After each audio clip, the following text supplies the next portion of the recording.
It's time now for your Sunday Money. Fair Isaac Corp, commonly known as FICO, recently announced that a new version of their credit scoring model will be available later this year.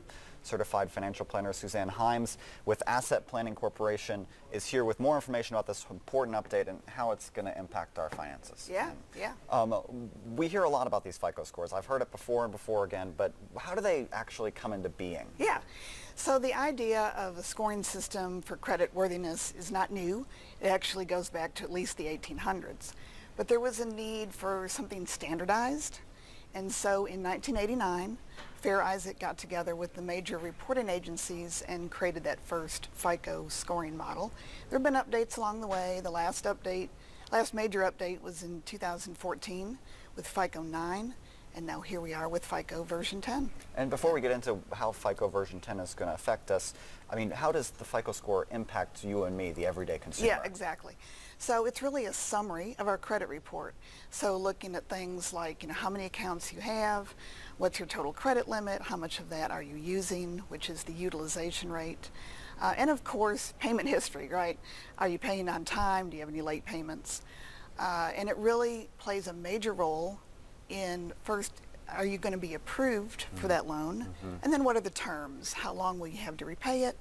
And what interest rate will you be offered? How much will it cost you to borrow that money? So it's really important in all of these things, which is why it's so important for us to understand what the changes that FICO 10 is going to bring about. What do we need to know? Exactly. So there are several major changes with this version.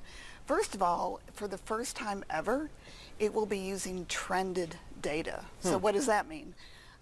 So it's going to be looking at not just a snapshot in time, but your credit patterns, your history? Your history over the past 24 months. Okay. So it's going to be able to see, are you increasing your debt? Are you decreasing your debt? Maintaining that, as well as, many other factors. But that's the key difference with that. And so also, your total late payments are going to have a much greater impact to your score than they have before. So one great idea is to set up automatic payments on any account that you can. That way you make sure you're hitting that deadline. For at least the minimum payment. You can always pay more, but at least you won't miss that due date. And also, another one of the key differences is that personal loans, those unsecured loans that we might have, are going to be treated differently. You might actually be penalized just for having one, even if you're making the payments on time. So I think that's important for folks to be aware of. So to be aware of that having a personal loan can impact your FICO score, even if you're doing everything right with it. Right. So bottom line, if you've got a good score now, you're likely to have an even higher score under FICO 10. If you've got a lower score, might be even a little bit lower, a little more disparity. But at the end of the day, the path to improving those scores is going to be the same.